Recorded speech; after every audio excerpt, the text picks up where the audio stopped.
보았다 하니라. 아멘. 17절입니다. 하루는 가르치실 때에 갈릴리 각 마을과 유대와 예루살렘에서 온 바리새인과 율법 교사들이 앉았는데 병을 고치는 주의 능력에 예수와 함께 하더라. 예수님께서는 어딜 가든지 계속 말씀을 가르치십니다. 그렇죠? 예수님이 가르치는 말씀을 듣고 배우려고 앉아있는 사람들이 오늘은 좀 남다르죠? 누가 앉아 있습니까? 각 마을과 유대와 예루살렘에서 온 바리새인들하고요, 율법 교사들이 지금 예수님의 발 앞에 앉아 있습니다. 되게 의외지요. 바리새인은 말 그대로 말씀을 따라 산다라고 자기들이 말하지만 사실은 대단히 율법적이고 형식적인 종교적인 그런 종교 생활을 하는 사람들이었지요. 그래서 예수께서 독사의 새끼들아 라고 불렀던 사람들입니다. 율법 교사들은 서기관들을 일컫는 말입니다. 모든 바리새인 중에서 조금 특출난 사람들을 선별해서 이 서기관으로 삼았어요.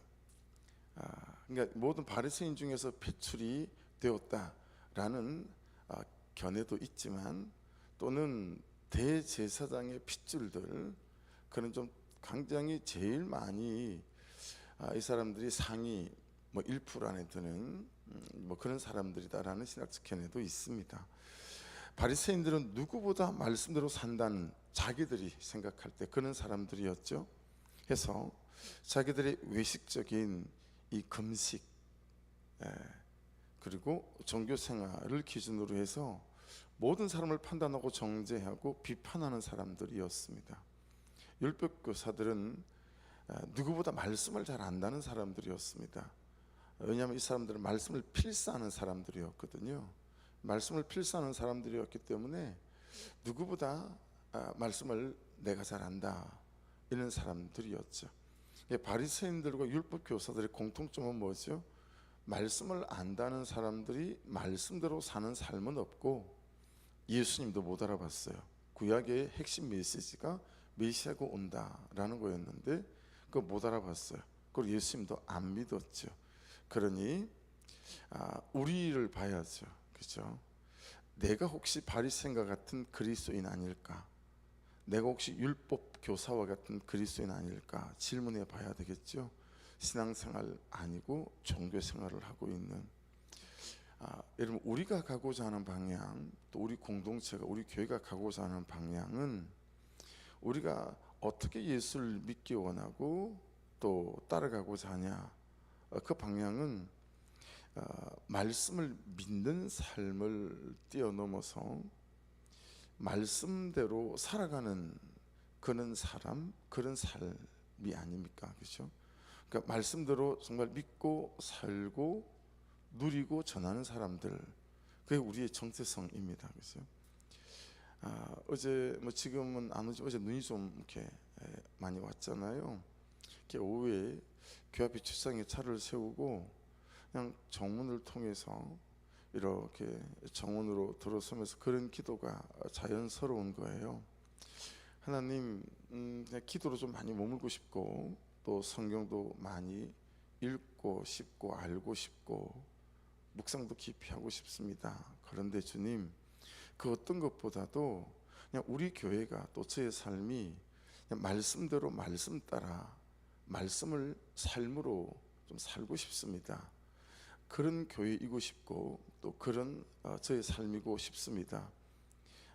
이런 기도가 그냥 자주 나오는 것 같아요. 그래서 여러분, 제가 꾸는 꿈 중에 가장 아름다운 꿈은 이런 거예요.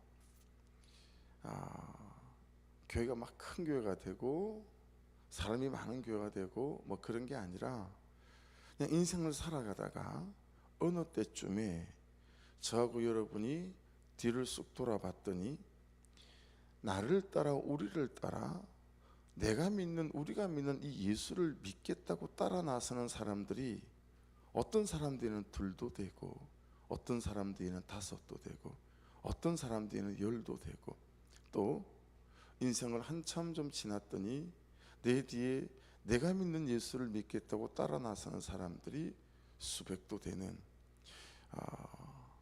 이게 우리가 꾸는 꿈 중에 가장 아름다운 꿈이 아닐까. 이보다 더 아름다운 인생이 있고 멋진 삶이 있을까 싶었어요. 같은 내용이, 오늘 본문처럼 같은 내용이 나오는 마태복음 9장을 보면요, 예수님 앞에 와서 예수님이 말씀을 듣는 바리새인들과 율법 교사들은 정말 말씀을 들으려고 앉아있는 사람들이 아니에요. 예수님 말씀을 잘 들어보다가 고발할 거리, 죽일 거리가 없나 그 찾으려고 앉아있는 사람들이었거든요. 그래서 무슨 말씀이 이어지죠? 보세요. 병을 고치는 주의 능력이 예수와 함께 하더라 그랬어요. 그렇죠? 예수님에게 병을 고치는 능력을 하나님께서 주셨다라고 하는 것입니다. 그렇죠?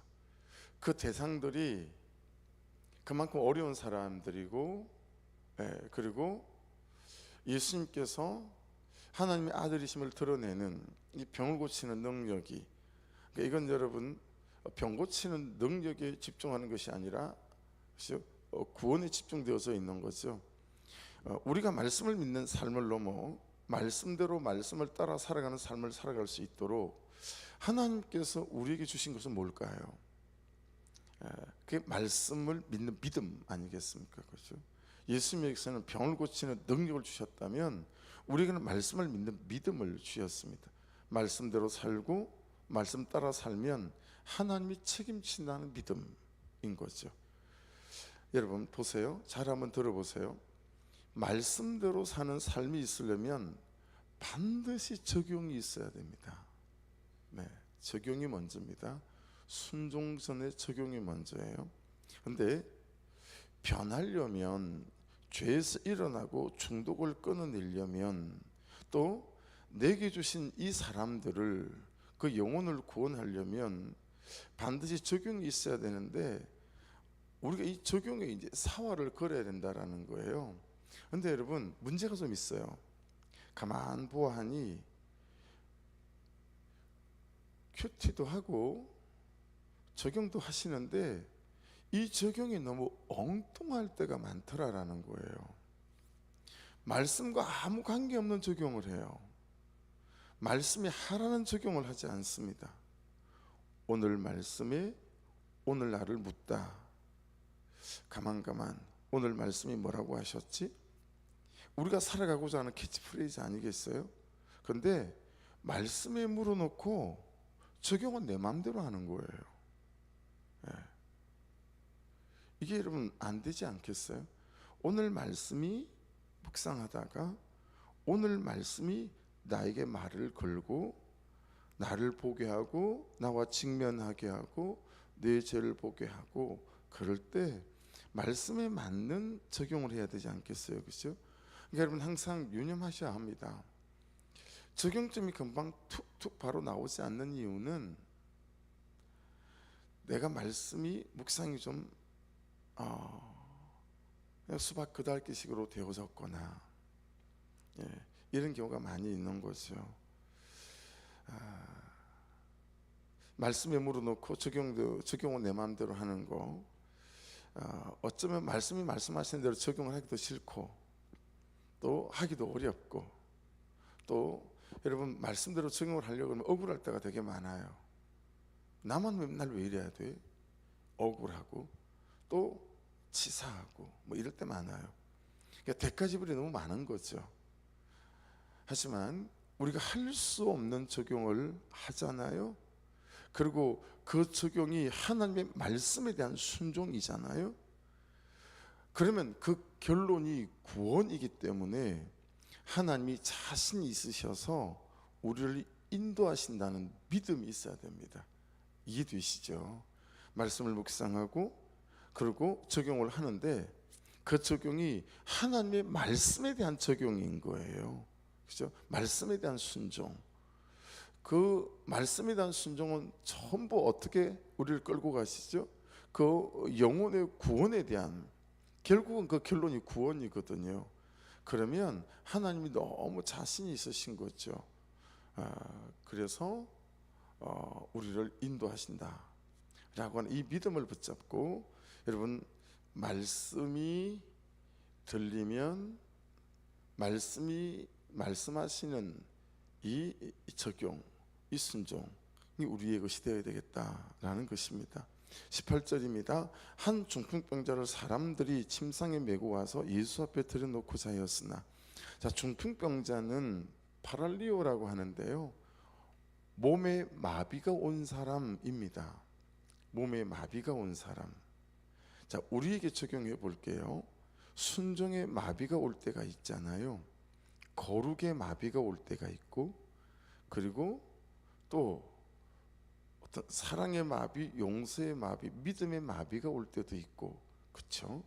근데 사람들이 그를 침상에 메고 올 정도니까 이 사람의 중풍병이 얼마나 깊은가를 알 수가 있지요. 근데 좀 궁금한 게 있습니다. 이 중풍병자가 예수께 가자고 했을까요? 아니면 이 침상을 메고 온 4명의 중보자들이 예수께 가자고 했을까요? 여러분 어떻게 보이세요? 자, 이게 이래요, 여러분.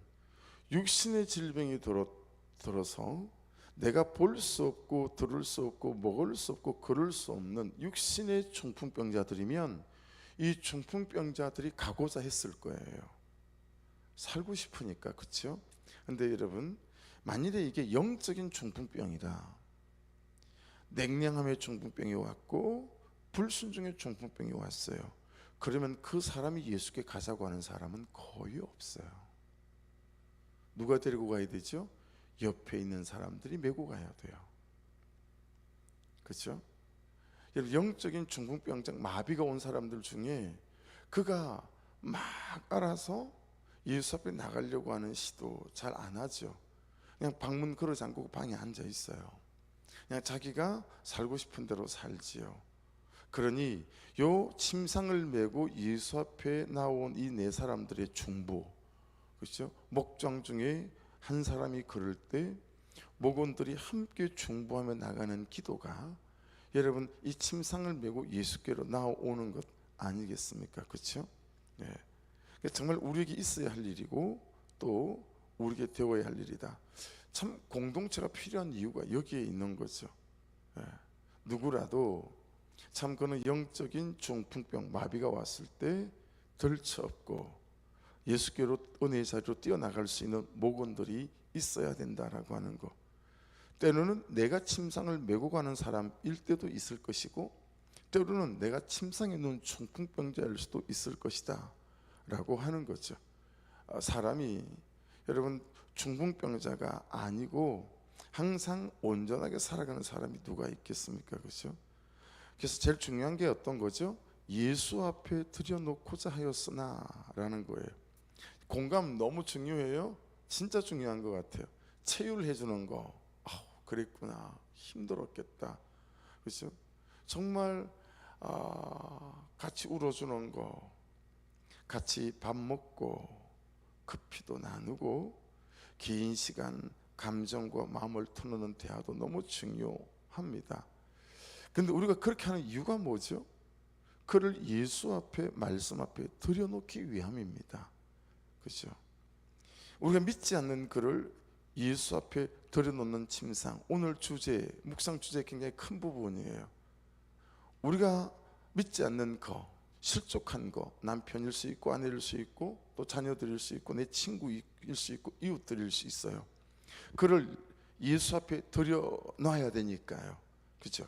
예. 우리 공동체 중에 누가 시험에 들거나 어떤 마비가 왔을 때 말고 우리의 구원의 대상, 복음을 전해야 될 대상이 우리가 여러분 예수 앞에 그를 들여놔야 된다면, 우리가 그를 예수 앞에 들여놓기 위해서 우리가 메고 오는 침상은 어떤 것일까라고 하는 거죠.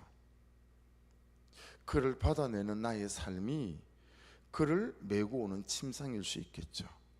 그렇죠? 계속 그를 은혜로 받아내 주는 거예요.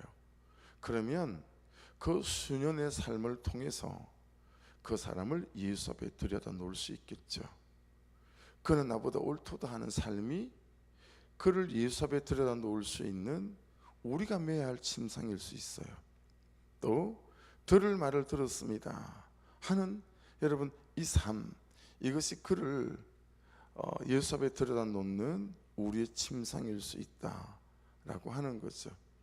최고의 복수는 용서다 하면서 정말 복수하고 싶지만 복수로 대하지 않고 용서로 대하는 우리의 삶이 그를 침상에 들어서 그리고 예수 앞에 들여다 놓는 이 침상일 수 있겠죠.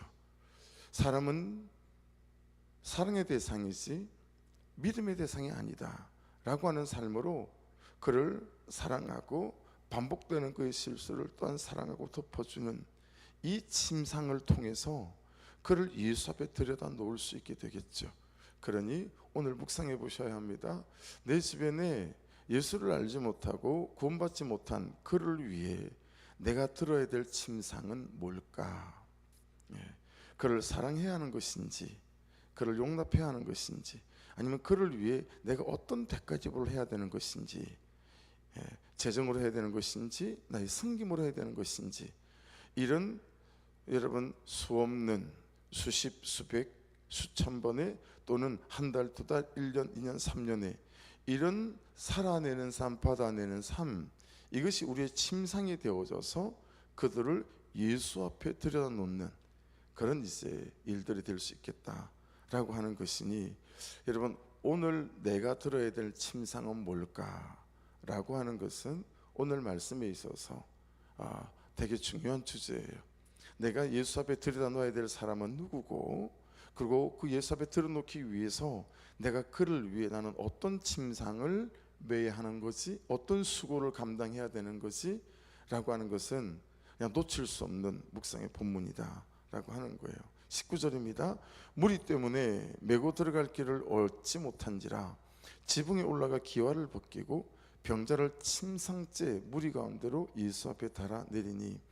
자, 어제 묵상 본문에도 그렇고 오늘 묵상 본문에도 그렇고, 여러분 5장 말씀에는 굉장히 말씀이 의도적으로 강조하는 것이 있어 보이지 않습니까? 어제는 나병 걸린 사람이 목숨을 걸고 예수께 나오는 장면이었죠.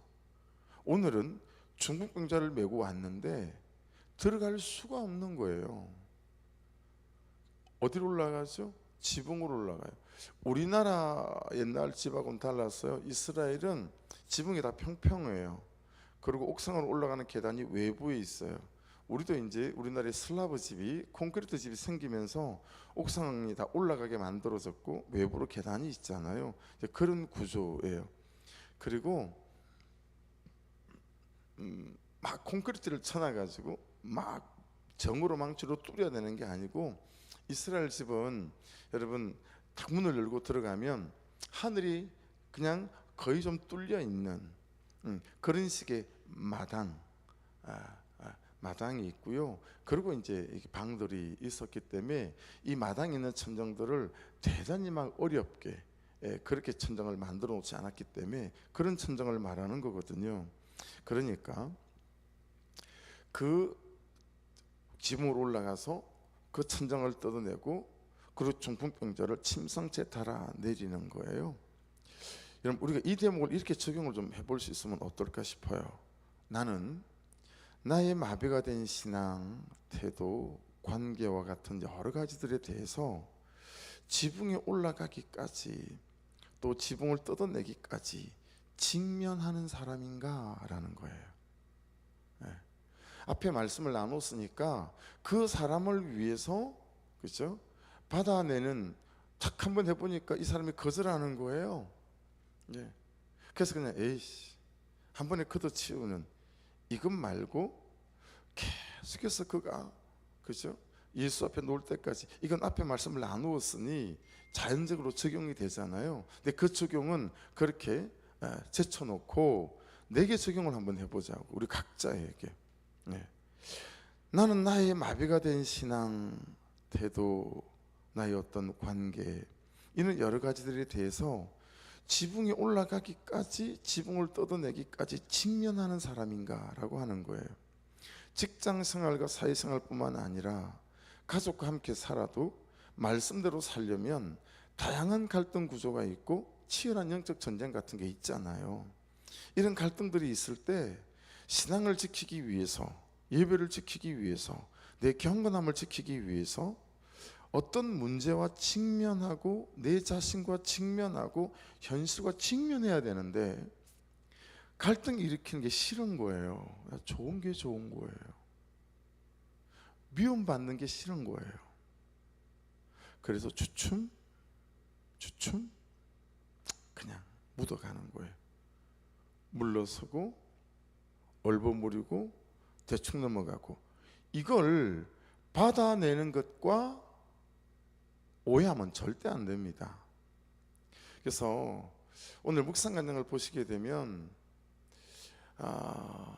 아이를 데리고 친정 아버지 집에 갔는데 이 친정 아버지가 아이를 안아주고 예뻐하고 막 이런 게 아니라 아이 세상에 손자인데 깐난쟁이를 꼬집고 턱을 툭툭 건드리고 애가 싫어하는 게 역력한데 그게 이 아버지 사랑의 방식의 표현 방식인 거예요. 근데 이분이 자라면서 이런 것 때문에 아버지한테 너무 많이 상처를 받은 거예요. 때리고 지어받고, 이게 아버지가 사랑하는 방식의 표현 방식이다. 이것 때문에 너무 힘들고 어려웠는데 그냥 아버지하고 갈등 구조를 일으키기 싫고 미움받기 싫어서 참아내며 살다가 결혼을 한 거예요. 그런데 이 아버지가 자기 아들한테 똑같은 행동을 하는 거죠. 그때서야 내가 그런 것들에 대해서 왜 직면하지 못했을까, 그냥 얼버무리고 대충 이렇게 그냥 지나왔을까 라고 이렇게 나누는 묵상 간증이 있어요. 그래서 여러분, 제가 받아내는 것과 내 문제에 직면하는 것은 다릅니다 라고 말씀드린 이유가 거기에 있습니다.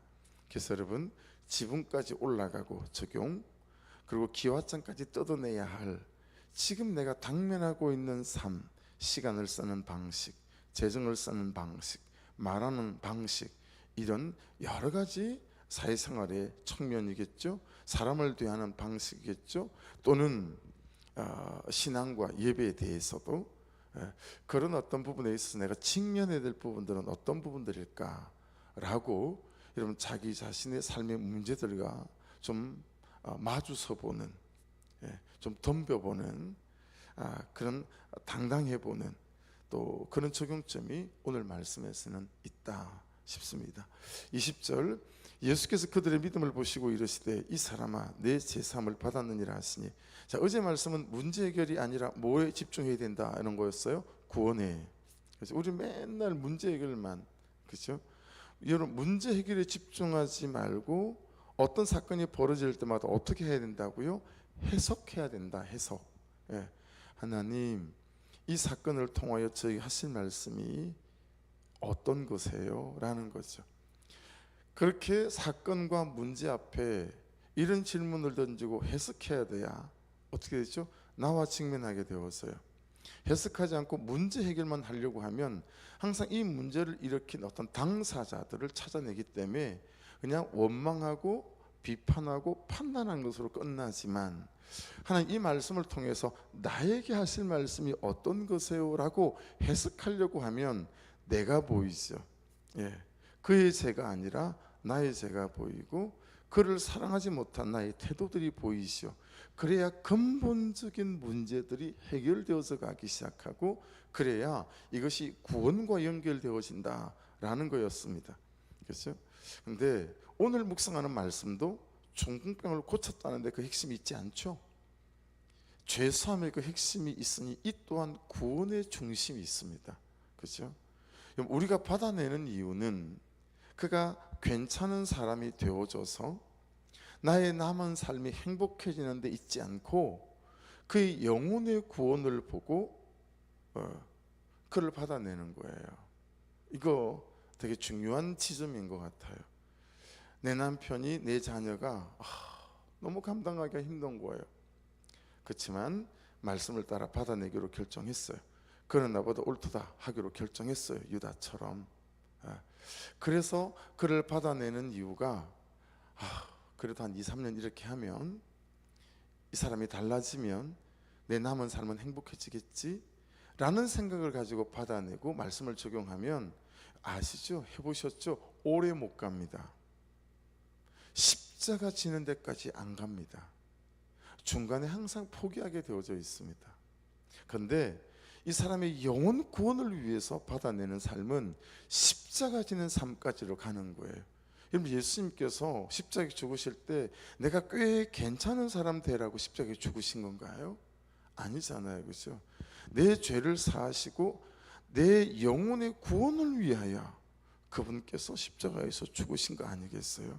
그러니 말씀을 따라가는 우리의 삶의 순종도 적용도 그의 영혼 구원이라고 하는 이 결론을 바라보며 나아가게 될 때 십자가 지는 자리까지 나아갈 수가 있는 거예요. 그렇게 되어지게 되면 여러분, 삶의 구원은 선물처럼 그냥 우리에게 따라오는 것 되지 않겠는가 라는 것이죠. 그래서 여러분, 그냥 남아있는 삶이 행복해지고 싶어서 남편에게 참 아내로서 사랑받고 싶어서, 참 아내에게 남편으로 존경받고 싶어서, 참 내 자녀들이 사람들에게 칭찬받는 그런 자녀들이 되기 원해서 받아내는 삶은 얼마 못 간다. 십자가 지는 자리까지 못 나간다. 그의 영혼을 바라보며 그의 구원을 바라보며 내가 그를 받아낼 때 십자가 지고 십자가에 매달리고 십자가에 죽기까지 따라갈 수 있기에, 그때 여러분, 이 십자가 지는 삶을 통해서 그냥 삶의 구원까지 선물처럼 따라오는 이런 은혜가 있다라는 것이 우리에게 잘 기억해야 될 부분인 것 같습니다. 그래야 끝까지 간다라는 거예요. 21절 22절입니다. 스경과 바리새인들이 생각하여 이르되 이 신성 모독하는 자가 누구냐? 오직 하나님 외에 누가 능히 죄를 사하겠느냐? 예수께서 그 생각을 아시고 대답하여 이르시되 너희 마음에 무슨 생각을 하느냐? 내 죄 사함을 받았느니라 하는 말과 일어나 걸어가라 하는 말이 어느 것이 쉽겠느냐? 그러나 인자가 땅에서 죄를 사하는 권세가 있는 줄을 너희로 알게 하리라 하시고 중풍병자에게 말씀하시되 내가 내게 이르노니 일어나 내 침상을 가지고 집으로 가라 하시매. 여러분, 내게 적용하며 이 침상이 의미하는 건 나의 수치일 수 있겠죠. 또 다른 표현으로 말하면 내게 베푸신 하나님의 은혜일 수도 있겠죠. 그렇죠? 내가 이전에는 중풍병자여서 침상에 누워서 예수께로 갔는데 예수께서 이렇게 나를 구원해 주셨어요 라고 하는, 그냥 침상 자체가 그의 간증일 수 있겠죠. 그런데 여러분, 단지 이 중풍병이 다른 사람들에게 말할 수 있을 만한 것이면 모르겠으나 내 중풍병이 참 사람들에게 말할 수 없을 만한 수치스러운 나의 삶의 어떤 부분일 수 있지 않겠어요? 그럼에도 불구하고 우리 주님께서 이 침상을 들고 가래요. 무슨 얘기예요? 이 수치스러운 나의 삶의 과거와 이것들을 통해서 영혼을 구원하는 약재료로 써야 된다라는 거예요. 그래서 여러분, 우리가 정말 구원을 받아도 이 사람에게 뽐때나게 보이고 싶어하고 폼 잡으려고 하는 이거, 그렇죠? 이 구원이 감격되어져서 이 수치스러운 침상이지만 이것을 통해서도 약재료 삼아 누구를 살리는 데 쓰려고 하지 않고 수치스러운 것들은 다 감추고, 그렇죠? 드러낼 만한 거, 폼 잡을 만한 거, 이런 것들을 통해서 참 주의 영광이 아니라 하나님의 영광마저 나의 영광으로 포장해서 사람들에게 내가 이만한 은혜를 받았어요 라고 하는 이 중심에 우리가 참 사로잡힐 때가 많다라고 하는 것이니 참 우리가 경계해야 될 지점 아니겠어요? 그러니 여러분, 어떤 실패든 어떤 아픔이든 어떤 죄든 그런 침상에 누워서 예수께 와서 우리가 고침을 받고 구원을 받았어요. 그때 이 모든 수치스러운 침상도 들고 가서 이런 나를 예수께서 이렇게 살리셨습니다 라고 고백할 수 있는 이 은혜가 있어서 우리의 모든 수치스러운 과거와 실패와 죄와 악함과 엄난들마저도 영혼을 살리는 약재료가 되어져서 영혼 구원에 우리의 삶이 드려지는 은혜가 있기를 주의 이름으로 축복합니다.